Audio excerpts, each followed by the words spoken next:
اگر اللہ کسی کو اپنا بیٹا بنانا چاہتا تو اپنی مخلوق میں سے جس کو چاہتا منتخب کر لیتا۔ وہ پاک ہے، وہی ہے اللہ جو اکیلا ہے، بڑا زبردست ہے۔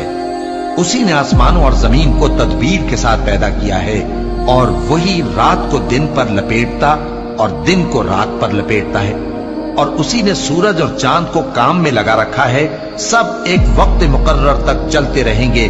دیکھو وہی غالب ہے، بخشنے والا ہے۔ اسی نے تم کو ایک جان سے پیدا کیا، پھر اس سے اس کا جوڑا بنایا، اور اسی نے تمہارے لیے چوپایوں میں سے 8 جوڑے بنائے۔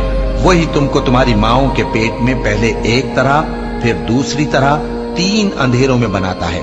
یہی اللہ تمہارا پروردگار ہے، اسی کی بادشاہی ہے، اس کے سوا کوئی معبود نہیں۔